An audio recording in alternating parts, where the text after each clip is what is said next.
Jai Om Vishwapad Paramahamsa Parishara Stotra Sata Shri Srimad His Divine Grace Srila A.C. Bhaktivedanta Swami Srila Prabhupada Ki Jai Gantra Srimad Bhagavatam Ki Jai Thai Gaur Premanande Hari Om.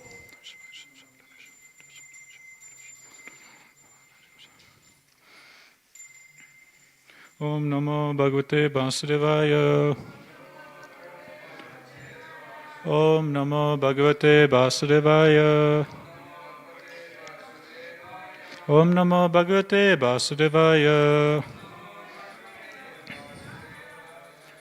Reading from Srimad Bhagavatam, Canto number 3, chapter number 23, titled Devahuti's Lamentation.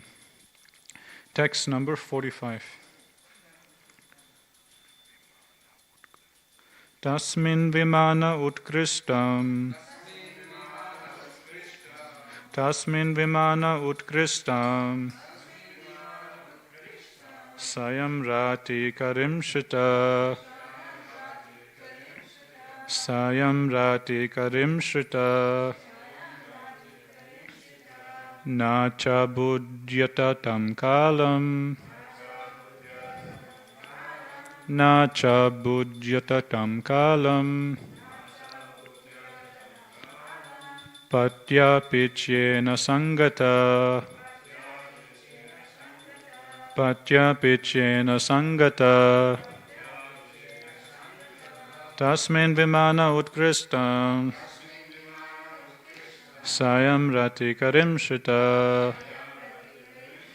Nacha budhyata tam kalam. Patya pichyena sangata. Tasmin vimana utkristam. Sayam rati karimshita. Nacha budhyata tam kalam. Patya pichyena sangata.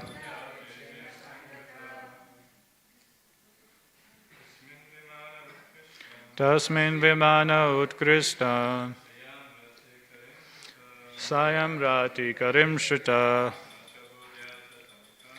Nacha budhyata tam kalam. Patya pichyena sangata. Tasmin vimana utkristam. Sayam rati karimshita.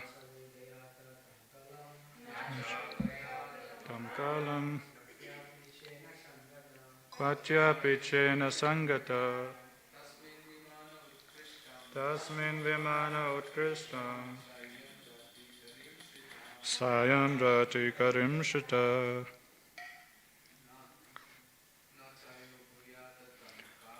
Nacha budhyata tam kalam. Patya pichyena sangata. Mataji? Tasmin vimana utkristam. Sayam rati karimshita. Nacha budhyata tam kalam. Patya pichyena sangata. Word for translation. Tasmin, in that. Vimane, airplane. Utkristam, excellent. Sayam, a bed. Rati karim, increasing sexual desires. Shrita, situated on. Na, not. Cha, and. Abudhyata, she noticed. Tam, that. Kalam, time. Patya, with her husband. Apichyena, most handsome. Sangata, in company. Translation. Translation purport by His Divine Grace, Srila A.C. Bhaktivedanta Swami Srila Prabhupada, Srila Prabhupada Ki Jai. In that aerial mansion, Devahuti, in the company of her handsome husband, situated on an excellent bed that increased sexual desires, could not realize how much time was passing. Purport: sex indulgence is so enjoyable for materialistic people that when they engage in such activities, they forget how time is passing. Saint Kardama and Devahuti, in their sex indulgence, also forgot how time was passing. It's a short purport. We'll continue on. Text number 46. Evam yoganubhavena dampatyo rama manayo satam vyatiyu sarada kama lala sayormanak. While the couple who eagerly longed for sexual pleasure were thus enjoying themselves by virtue of mystic powers, 100 autumns passed like a brief span of time. No purport. Text 47. Tasyam adhata retastam bhavayan atmanatmavet nodha vidhaya rupam swam sarva sankalpa vidvibhu. The powerful Kardama Muni was the knower of everyone's heart, and he could grant whatever one desired. Knowing the spiritual soul, he regarded her as half of his body. Dividing himself into 9 forms, he impregnated Devahuti with 9 discharges of semen.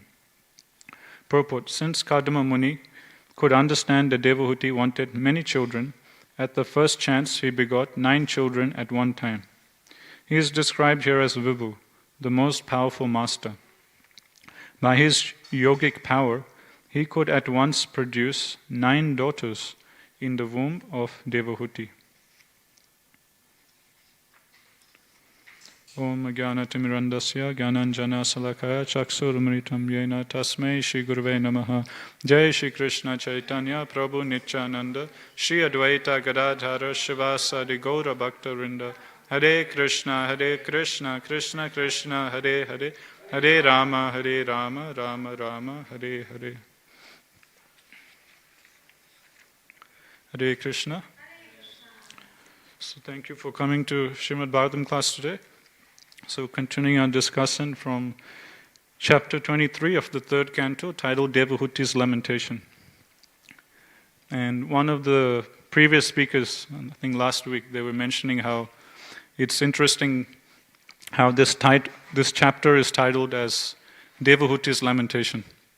Because so far, from what we've seen in the 40 or 45 verses, we don't see Devahuti lamenting. We see her actually enjoying with her husband. Her husband being pleased with his wife's service, is trying to fulfill her desire of having children. And we have seen so far how Kardama Muni, using his mystic yogic power, he has created a wonderful aerial mansion or aerial palace. And this aerial palace, it can travel all around the universe. And Prabhupada explains that this ability of Kardama Muni, it surpasses the ability of even the demigods. Prabhupada explains the demigods, they can only be in their current planetary system. They can't go out and go different parts of the universe. But Kardama Muni, he was able to surpass the yogic powers of even the demigods. So like this, Bhagavatam describes how Kardama Muni, he created this wonderful aerial palace, and then along with his wife, Devahuti, for many hundreds and thousands of years, they were enjoying family life. And now we're hearing how Kardama Muni is now impregnating his wife. And he is begetting 9 daughters in the womb of Mother Devahuti. So far, whatever we've seen in this chapter, everything is going very nicely. Devahuti and Kardama, they're actually having a good time. But nevertheless, the chapter title is Devahuti's Lamentation. So what exactly is it that Devahuti laments about? In this chapter, we'll now come to see. In the last remaining verses of this chapter, in the next 8 or 9 verses, we'll see what Devahuti will lament about. So Prabhupada, in today's purport, he explains that when one is engaged in material sense gratification, he becomes oblivious to the passing of time. Time passes very quickly, And that person who's engaged in sense gratification, he can't realize how quickly time is flying away, just like that. The Bhagavatam, it gives the example. The Bhagavatam gives different analogies or metaphors to help us understand time, how time works. And time is actually an energy of Krishna. Or it can also be said, time is Krishna himself. So one analogy the Bhagavatam gives of time is that of the wind. The Bhagavatam gives the example that just like the clouds, they're situated in the sky. So we all have this rasa. If you look into the sky, you'll see there's many clouds. And if you just stare at the clouds, you'll see that actually the clouds are slowly moving across the sky. So what is that thing that is moving the clouds across the sky? That is the wind. But can we see the wind? No, the wind is invisible. And the clouds, they can't see the wind also. But this invisible force of the wind is slowly moving the clouds across the sky. So Bhagavatam says that time is like that. Just like the wind is invisible, no one can see it, but the wind is moving the clouds from one place to another. In the same way, time is very subtle. We can't physically, with our senses, perceive very grossly the effects of time. But very subtly, time is, at every moment, time is acting upon us. At every moment, we're getting older and older. Our nails are growing at every moment, our hairs are growing. We can't physically see our nails growing. We can't physically, perceive our hairs growing. But one day we look at our face in the mirror and we see, oh, my hair has grown so much. I need to shave my head. Oh, I'm getting a beard. I need to shave my face. We can't see the hair growing, but it's just happening very subtly, invisibly. Same way with our nails. We can't see our nails growing every day. But one day we just look and say, oh, my nails have grown so much. I need to cut my nails. So just like the wind is invisibly pushing the clouds across. The clouds, they can't see. What is this thing that is moving me? But the clouds are being moved. Same way, time is like that. At every moment, time is acting upon us. We can't directly perceive it. It's very subtle. So that's what Prabhupada is explaining in the purport to text 45, that when human beings, or any species of life, when they're engaged in sense gratification, Maya, one of her potencies is to cover the living entity. Maya covers their intelligence, and Maya doesn't let the living entity see how time is very quickly passing away. Another example Bhagavatam gives to explain time is that of the waves of the ocean. So if we go to a beach, we'll see the waves. And if we just stare at the waves coming onto the shore of the beach, we'll notice that the waves are endless. It just keeps on coming, and coming. And as the waves are coming and hitting the shore, there'll be some foam being produced. So if we go to any beach side, we'll see there'll be white foam being produced by the crashing of the waves. And this white foam which is being produced by the waves of the ocean, how long do they last? They just last for a few seconds and then they disappear into the surface of the water. Then again another waves comes, a bit more white foam comes, then again they disappear. So this foam which is produced, white foam, which is produced by the waves of the ocean, they're very, very flickering, they're very, very temporary. Just for a few seconds, the foam comes up, then it just disappears. Then again, a little bit more foam comes up, then again disappears. In the same way, Bhagavatam explains that this is how time is acting upon us. And Bhagavatam's explaining that this foam, this temporary foam, which is produced by the waves of the ocean, that is in relation to our body. Our body is like that. We are not this material body. Our family members, our friends, the country we're born, is just like the foam of the ocean. It's just very temporary. We're all eternal spiritual beings.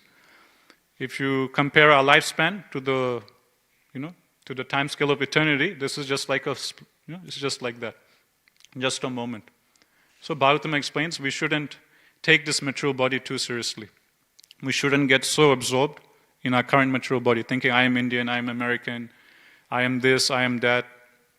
And we shouldn't get so much attached to bodily relationships. Rather, we should keep Krishna as the center of our lives, because that is our eternal relationship. And all of these material relationships, which are all to do with this temporary body, which just lasts for max 70, 80 years, it will just go like that. It's just like the foam which is produced in the ocean. Another metaphor Bhagavatam gives for time is that of the snake. Snakes, they're very sneaky. We can't, we'll just be out in the bush, just walking, enjoying, having a nice picnic. Out of nowhere, we'll just suddenly see a snake.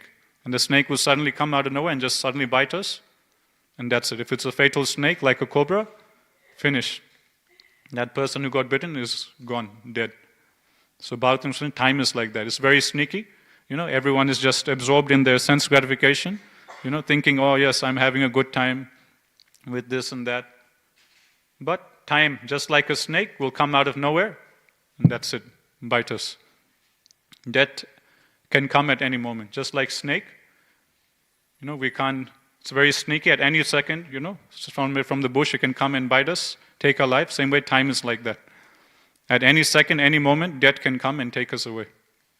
So that's why Prabhupada explains that at every moment we should be practicing to be Krishna conscious. We should be engaged in some devotional service. Because we don't know when the snake of time will come and take our life away. That's why Prabhupada says that at every moment we need to be engaged in devotional service. So we have to use our intelligence to plan our day in such a way that we're always Krishna conscious. So Prabhupada, it's given in Nectar of Devotion, also Chaitanya Charitamrita, different symptoms of a devotee who is on the platform of bhava. So there is different stages of bhakti, and the topmost stage is Krishna Prem. But the step just before Krishna Prem is the stage of bhava. And Nectar of Devotion and Chaitanya Mahaprabhu, in his instructions in Chaitanya Charitamrita, he explains that there are different symptoms of a devotee who is in the stage of bhava. And one of these symptoms is avyarta kalatvam. What does this mean? This quality of avyarta kalatvam means that this pure devotee of the Lord who is situated on the stage of bhava, he doesn't want to waste a single moment away from the service of the Lord.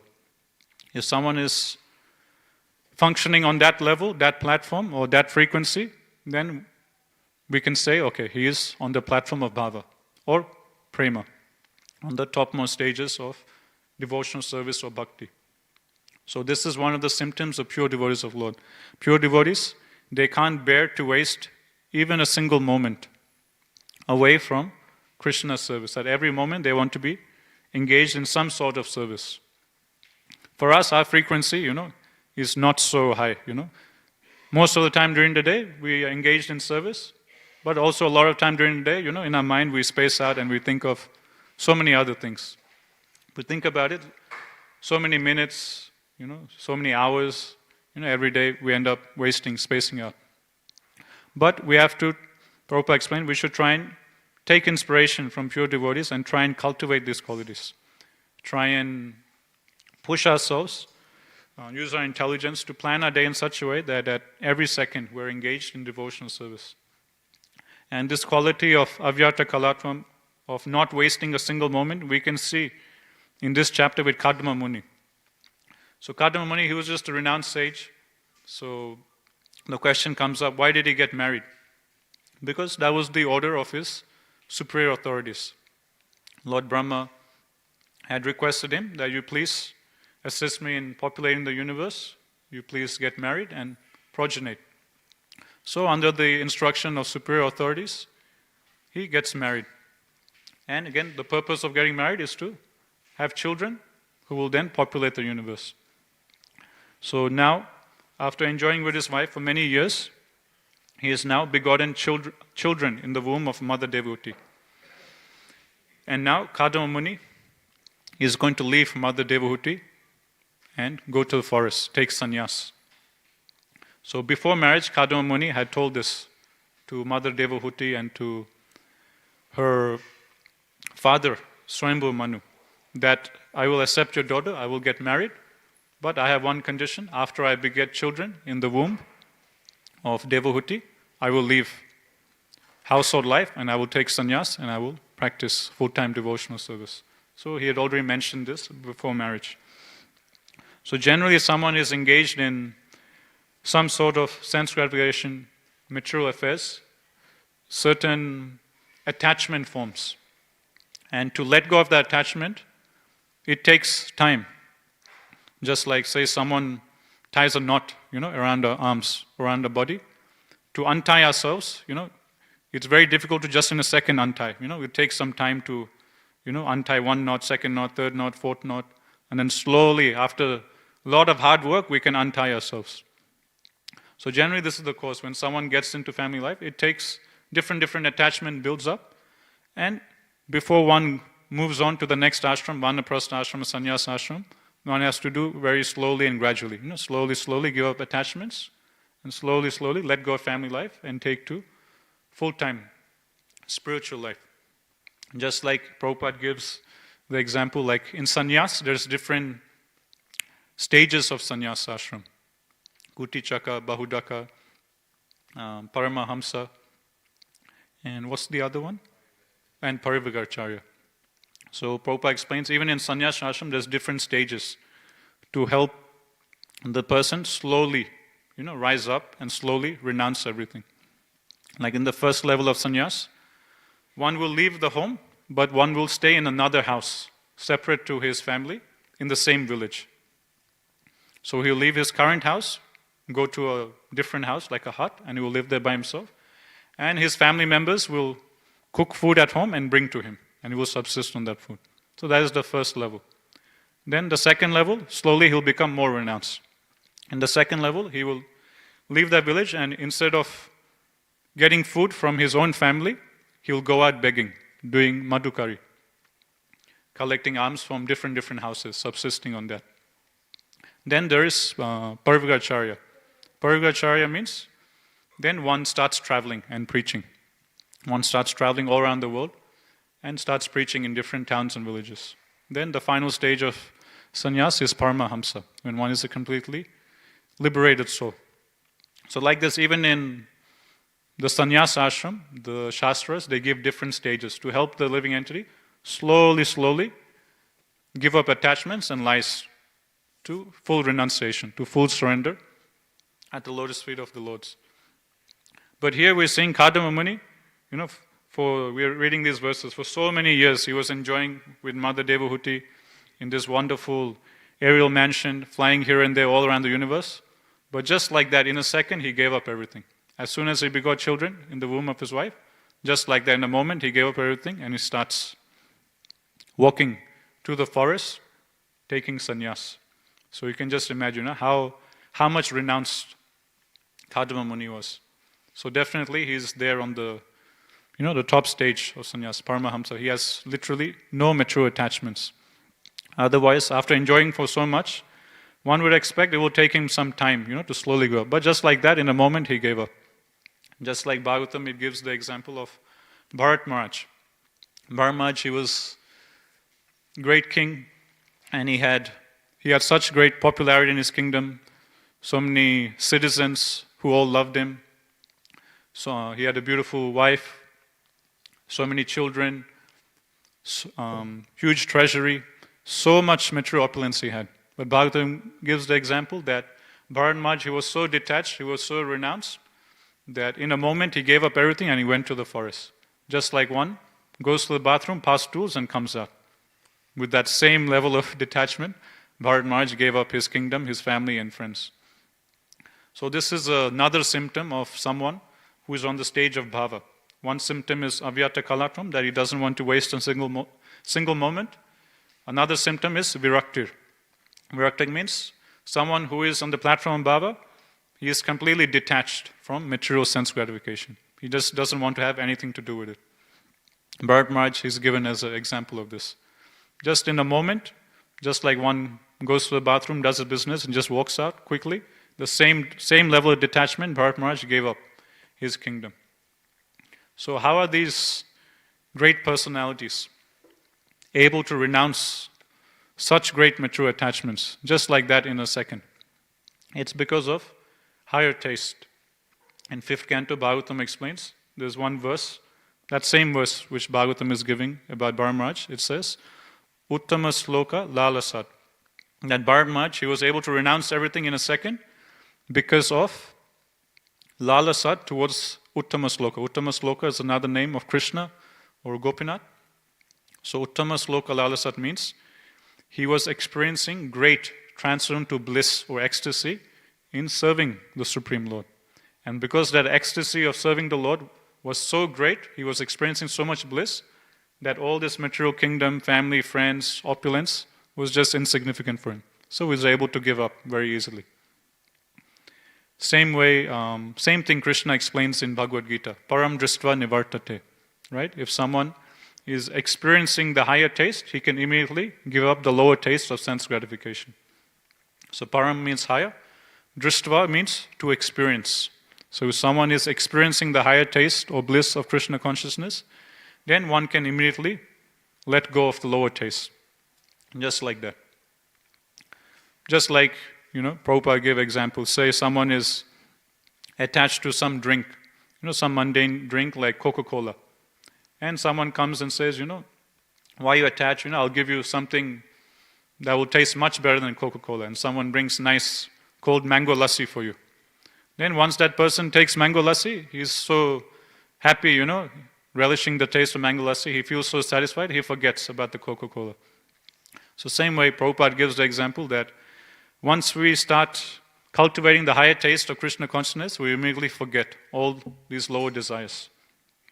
So these devotees like Bharat Maharaj, Kadama Muni, they were experiencing this higher taste and this bliss of being engaged in Krishna's service.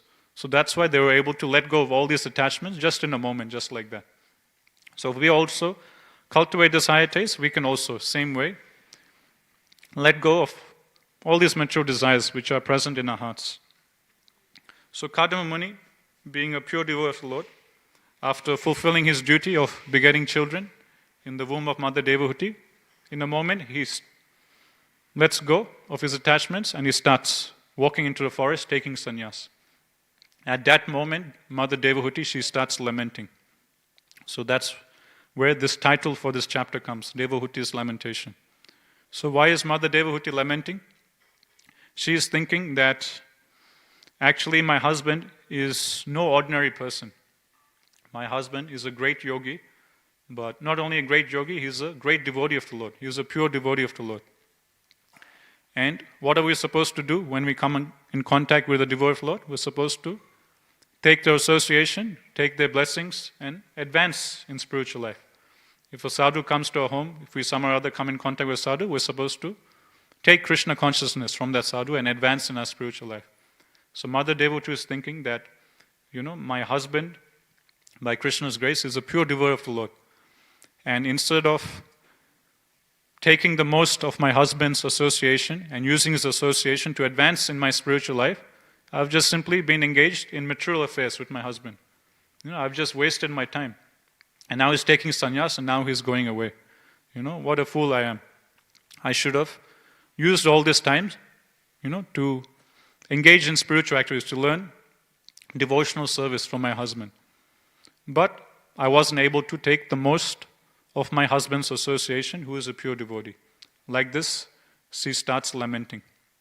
And then she comes and proposes to Kadama Muni that, I have sincerely served you, and as a result of that, to reciprocate with me, you have given me 9 daughters, and, you have done all this for me. But now, please, can you do something for my spiritual life? Please give me something that will make me feel this. Give me something that will help me let go of all material desires and get liberated. And Prabhupada, in that purport, we'll see in the coming verses, Prabhupada explains that this is the duty of a husband or the duty of anyone who is taking care of someone subordinate. Just like Prabhupada says, Prabhupada quotes one verse from 5th canto of Bhagavatam, from King Rishabdev, who is another avatar of the Lord. So King Rishabdev, he instructs his 100 sons that one shouldn't become a guru, one shouldn't become a relative, guru nasashat, so janani nasashat, pita nasashat, janani nasashat, Devam na tachan na patishta cheva tam mochayajya samupeta mrityum. So in this verse, King Rishabhdev, he says that one shouldn't become a guru, one shouldn't become a relative, one shouldn't become a father, one shouldn't become a mother, one shouldn't become one's worshipful deity or demigod, and one shouldn't become one's husband. If that person can't deliver their subordinates, or if that person can't deliver their subordinates from the cycle of birth and death.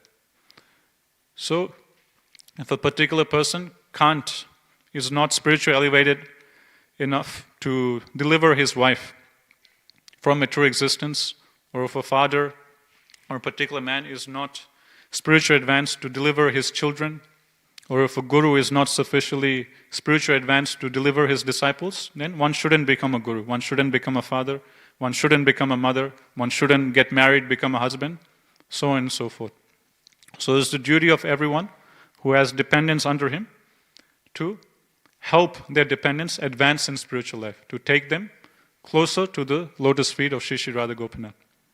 So this is what Mother Devahuti tells Kadamba Muni, that yes, you have fulfilled my desires of begetting children, and we've enjoyed for many years, but it is also your duty to do something for my spiritual well-being. You are my husband, you have to do something for my spiritual emancipation. So you please do something in that regard. So indirectly, she's asking for a son who will give her instructions. And Prabhupada explains that actually the son is said to be, in Vedic culture, the son is seen to be non-different from the father. So in the absence of the husband, of the wife, the son acts as the representative of the husband. And Prabhupada says in Vedic culture it is said that the husband, he takes birth as the son. And the mother, when she looks at the son, she sees her husband in the son. So that's Vedic culture. So Mother Devahuti, indirectly, she's telling Kadamba Muni that, okay, now you're going to leave, I'll be all by myself. And these daughters, we'll see in the coming verses, when Mother Devahuti, she gets impregnated, on the very day she gets impregnated, and the very day she gives birth to the 9 daughters. So generally, a lady, she's pregnant for many months before she gives birth. But in Mother Devahuti's case, in the very day she got impregnated, in that very same day, she gave birth to these 9 daughters. And then very soon, Mother Devahuti, Kadamba Muni, they give these daughters in marriage to different sages. So Mother Devahuti is saying, okay, we already have 9 daughters. Now very soon these 9 daughters are going to go away, leave me. They're going to get married to different sages, they're going to leave me. You're also taking sannyas? I'll just be by myself here in this hut. What am I going to do? It's just me here. And, okay, I've enjoyed for so many years, but now what about my liberation? What about my spiritual life? I have no one to guide me. I have no one to take care of me. So, please, you're my husband.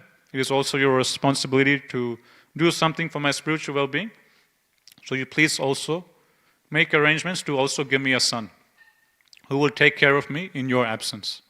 So in the next chapter, we'll see Kadamba Muni, he tells Mother Devahuti, don't worry, that yes, I will give you a son, and this son will be no ordinary son, this son will be none other than the Supreme Personal Godhead. And the Supreme Personal Godhead will come as Lord Kapaladev, and he himself will personally give you spiritual instructions. And from these spiritual instructions, you also will get liberated. You also will get freed from the pangs of mature existence. So that's how this chapter is titled as Devahuti's Lamentation. So what is Devahuti lamenting about? She's lamenting about the association of her husband, or more specifically the association of a pure devotee of the Lord that she's going to miss out on. Just like Chaitanya Charitamrita, there's the conversation between Ramananda Roy and Chaitanya Mahaprabhu. And Chaitanya Mahaprabhu is asking different questions. Ramananda Roy is answering these questions. Like one question Chaitanya Mahaprabhu asks is, of all types of education, which is the topmost education?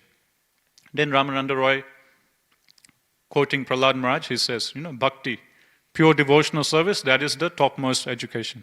If someone knows how to do service to Shri Shri Radha Gopinath, he is the most highly educated.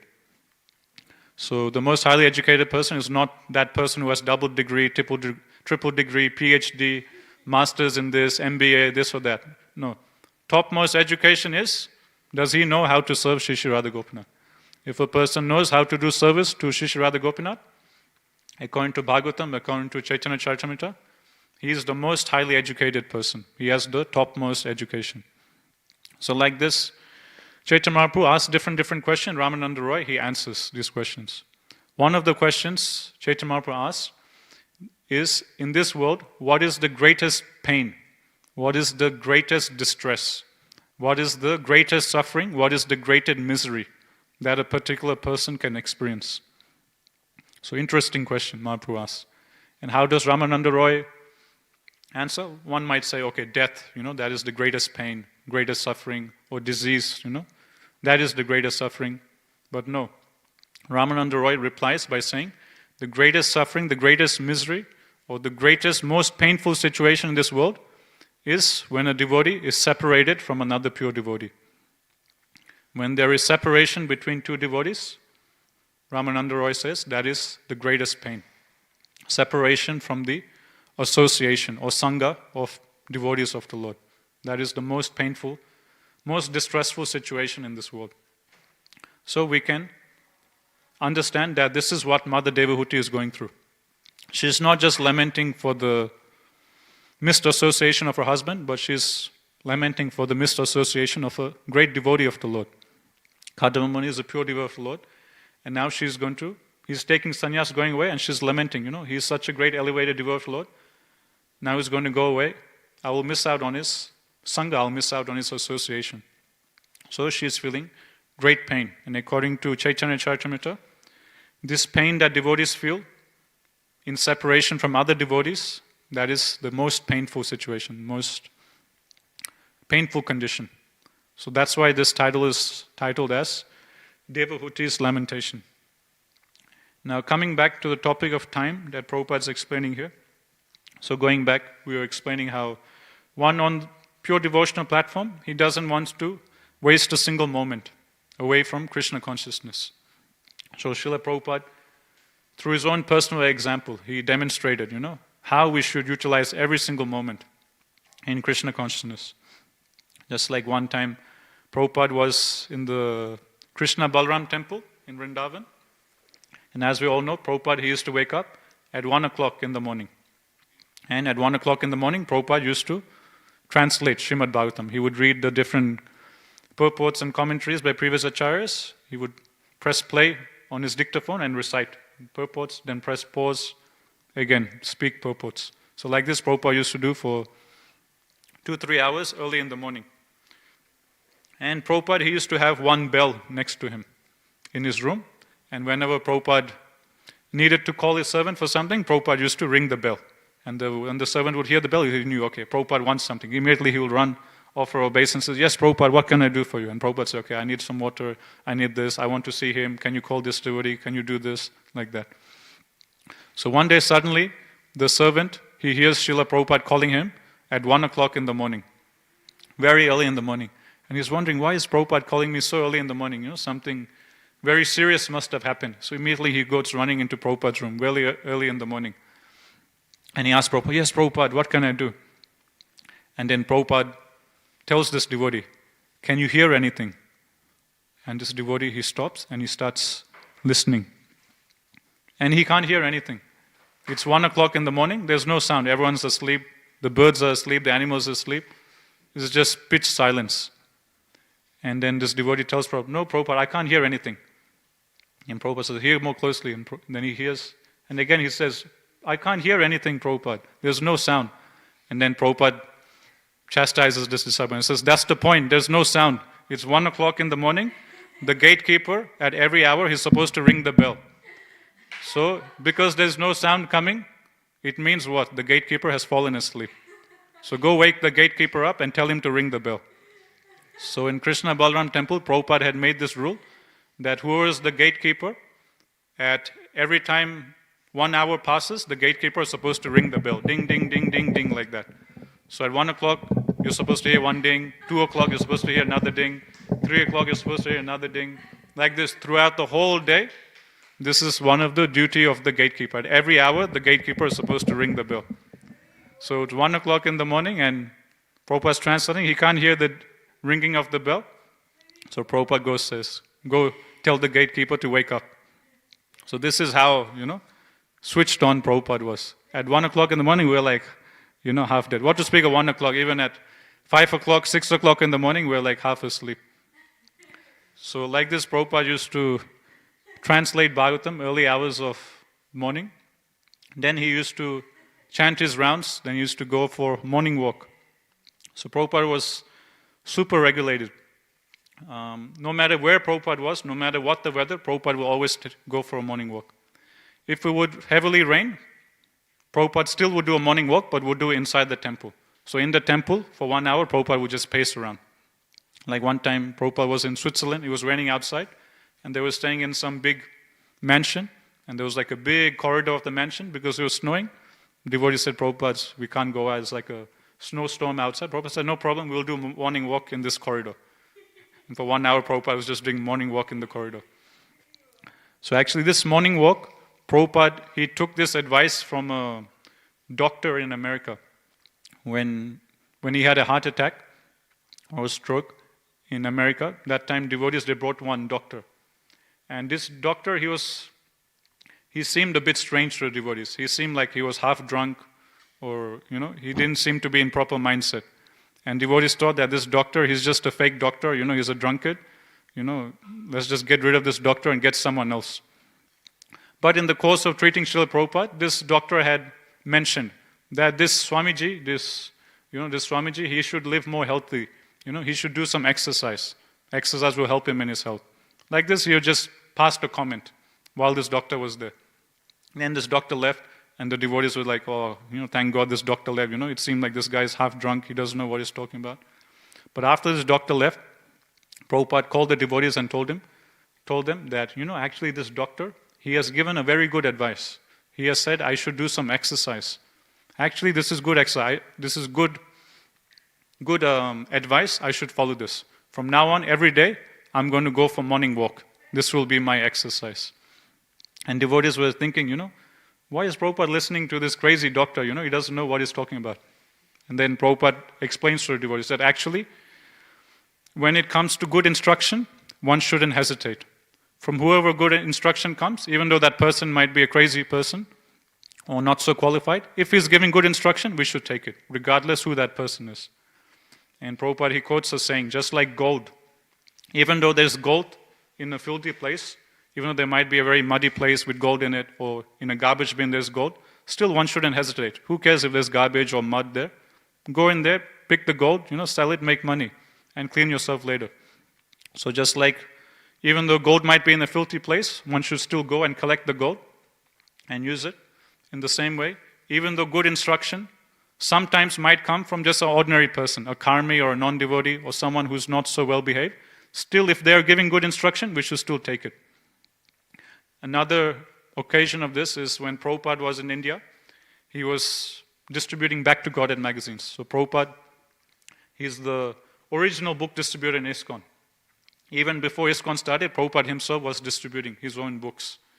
So in Delhi, Prabhupada used to go out and sell his own Back to Godhead magazines. So one day, one person was drinking tea or coffee in some coffee or tea stand. And this person was seeing Prabhupada, an old man, in his late 60s, selling Back to Godhead magazines. And this person drinking tea advised Srila Prabhupada that, Swamiji, what are you doing, You're wasting your time selling these magazines. People, they won't value magazines, newspapers so much. They will just take it and throw it in the bin. Better if you publish books. Better if you sell books. If you make books, people will value it, people will put it in their bookshelf, and that book will stay with that person for life. No one throws books, but magazines, newspapers, they will read. Next day, the newspaper will go into the bin. So instead of making these magazines and newspapers, better you write books. If you write a book, and you sell that book, that person will keep that book in their bookshelf for life. It will never go in the bin. So like this person who was drinking tea advised Srila Prabhupada.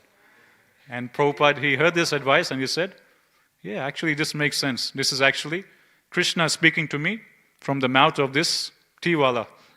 I should follow this actually. It makes sense. So Prabhupada, this is another instance where Prabhupada is displaying this, that when good instruction comes, never matter who that person is giving good instruction. He might be a person drinking tea, he might be a drunkard, he might be this person, that person. If he is giving good instruction, if it's going to help us in our spiritual life, let's apply it. Why not use it in Krishna's service? That's actually given as one of the 6 items of surrender. Srila Bhaktivinoda Thakur, he says that 2 items of surrender is to accept what is favorable for devotional service and to reject what is unfavorable for devotional service. So when good instruction is coming and we think it will help us, it's favorable for our devotional service, then according to the principles of surrender, we should accept it. Even though it might be coming from a crazy person, a drunkard, or a person drinking tea, so on and so forth, we should let go of our false ego and we should accept that instruction. That is actually a symptom of surrender, according to Bhaktivinoda Thakur. So that's the history behind how Prabhupada started his morning walk, according to the advice of this doctor in the early days in America. So every day, no matter what, Prabhupada would go on morning walk, and Prabhupada would time his morning walk in such a way, he would come back to the temple exactly in time for Darshanati, 7:15. And Prabhupada would give Bhagavatam class, take breakfast, preach during the day, write letters. And exactly at a certain time, Prabhupada used to take lunch exactly at 1 o'clock. And it couldn't be late, 1 minute too late. Exactly at 1 o'clock, prasad has to be ready. Because when one becomes, it's said that when one becomes advanced in age, one's digestive system, it becomes a bit more sensitive. So if devotees or persons, they don't take food at a certain time, it affects their digestion, especially when one becomes more advanced in age. So Prabhupada, he wanted his prasad, right on time, at 1 o'clock. Before that, Prabhupada used to have a massage with mustard oil, and then Prabhupada would go for a shower. After Prabhupada would come out from the shower, then Prabhupada used to take his lunch. And Prabhupada used to say, if you get nice massage with mustard oil every day, then one's body will become strong like iron. One will become real Iron Man if one gets mustard oil massage every day. So every day, no matter what, Prabhupada, before lunch, he used to take nice massage with mustard oil by his personal servant. Bhavananda Prabhu, he was sharing how Prabhupada, when he wanted a massage, he wanted devotees to really massage him really hard, really put pressure and massage him. Even though Prabhupada, was in his 70s, externally looking skinny, elderly person, but Prabhupada really liked hard massages. And Bhavananda Prabhu was sharing this one pastime, how one time Tamal Krishna Maharaj, he was massaging Srila Prabhupada, and then Prabhupada chastises Tamal Krishna Maharaj. Said, what is this? This is not massage. This is just a love pat, just like a parent, just pats their children, like that. You're just giving me a love pat. This is not massage. Go call Bhavananda. He knows how to give me a massage. So then Tamal Krishna Maharaj, he goes, calls Bhavananda Prabhu, then Bhavananda Prabhu comes and gives Prabhupada a nice strong massage. So like this, Prabhupada, this was Prabhupada's daily schedule. No matter what, Prabhupada used to follow. And then Prabhupada used to take lunch, and prasad has to be ready on time. And Prabhupada was very particular with his prasad, and he would always want I was just reading recently how Prabhupada, he would always want the chapati served hot. So one hot chapati will come, then after Prabhupada finishes the chapati, the cook will go into the kitchen, cook another hot chapati, bring in like this. So there will be a devotee or the servant or cook. He will be running back and forth from the kitchen, bringing hot chapatis for Prabhupada. Prabhupada didn't like cold chapatis. And the chapatis had to be nicely blown up, soft and hot. And I was reading this one pastime that one time Hari Krishna Maharaj, he was traveling with Srila Prabhupada and he was acting as Srila Prabhupada's cook. And as Prabhupada's traveling, to different cities, in some locations or some cities, some temples, they don't have proper gas stove. They just have electric stove. So as we all have experience, if you don't have a proper gas stove, if you just have a low energy electric stove, it's very hard to make the chapati blow up, puff up. If you have a nice, hot fire, then you can put the chapati over, it will nicely blow up. But on electric stove, it's very hard to make nice soft chapatis. So this was one difficulty that Hari Krishna Maharaj was facing. He's traveling to Vishal Prabhu to different temples, but a lot of these temples, they don't have proper stove, and he's finding it hard to make the chapati puff up. And the chapati is coming, a bit hard. And Prabhupada, he's chastising Hari Krishna Maharaj that what kind of chapatis are this, It's so hard, it's not soft. And Hari Krishna Maharaj is telling, no, Prabhupada, it's not me, it's the stove, they don't have proper stove. How can I cook, chapatis on electric stove? It's not possible, it's impossible. And like this, Prabhupada and Hari Krishna Maharaj, they used to have this little, conversation. Prabhupada used to chastise and Hari Krishna Maharaj used to defend himself. Then one day they traveled to Bombay. And in Bombay, this is India, they have gas stove. It's not just in Fiji or some Western country. Now they're in India. Now there's proper gas stove. So Prabhupada knows, okay, now we're in Bombay, there's proper gas stove, so chapati must come out properly. If it doesn't come out properly today, then that's it, he's going to get it. So there was gas stove in this Bombay temple, but the problem was the power of the gas was very low. So instead of a lot of flame coming, just a little flame was coming. And Hari Krishna Maharaj was again struggling. And again, he couldn't make the chapati puff up. Again, he comes with chapati, and Prabhupada, again, he becomes so angry, and he starts chastising Hari Krishna Maharaj. That what is this? We're in Bombay, we're in India, you have gas stove, there's no electric stove, you have gas stove, still you can't make chapatis. Then Hari Krishna Maharaj is like, no, Prabhupada, there's gas stove, but the power of the gas is very weak. Only small flame is coming, how can I make? No, this is impossible. No one can make proper chapati on this gas stove.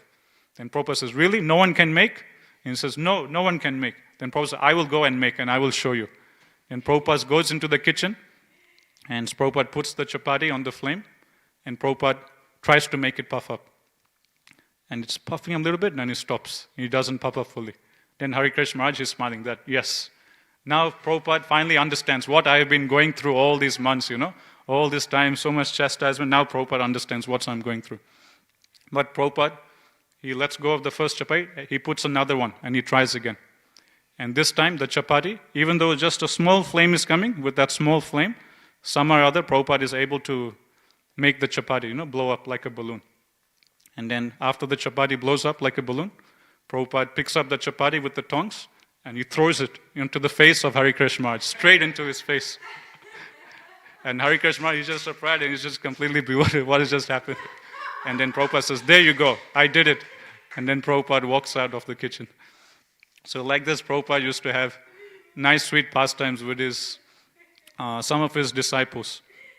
So in this way, Prabhupada was very regulated. Prabhupada had a whole schedule he was following, and no matter what, Prabhupada used to stick to this schedule in Krishna service. And after lunch, Prabhupada used to usually take an afternoon nap for like an hour or so. But before he would take a nap, he would always tell devotees, I hate sleeping. Sleeping is Maya. I hate wasting time. But what to do? I have this material body, I have to take rest. So even though Prabhupada is just sleeping 2 hours every day, still when he's taking those 2-3 hours of rest, Prabhupada is chastising himself. Oh, I hate to sleep. Sleeping is Maya. I wish I didn't have to sleep. Like this, Prabhupada is lamenting. So this is like the frequency, the level at which pure devotees are acting, They don't even want to waste 2 hours in sleeping, what to speak of sleeping for 6, 7, 8 hours. Even sleeping for 2 hours for them is like, it's like austerity for them to even sleep for that long. So like this, Prabhupada, through his own personal life, he was showing how a devotee, he doesn't waste a single moment outside of Krishna service. At every second, he is always hungry to do more and more service. So we can't imitate, but at least we can take inspiration and follow in the footsteps of Srila Prabhupada. Okay, I'll stop here. If there's any questions before we stop. Yes, sir.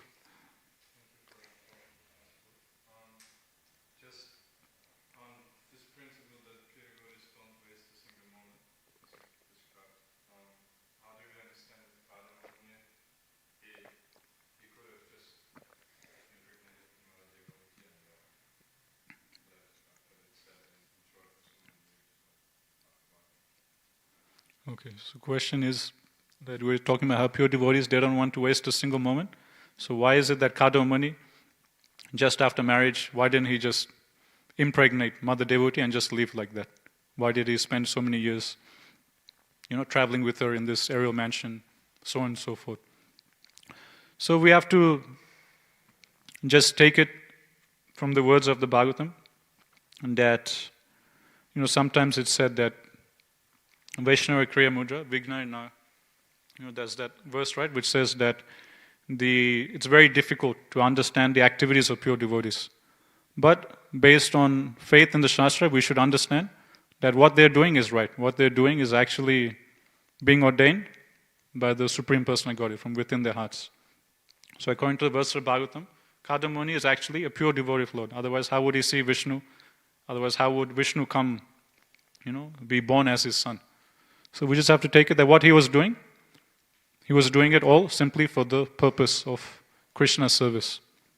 Like Ghanshyam Prabhu was saying, that Kadamba Muni, he was so renounced, he was so detached, that just to sprout up, a little material desire in his heart, and just to create a little attraction in his heart towards his wife, he had to create this huge aerial mansion, he had to create so much opulence.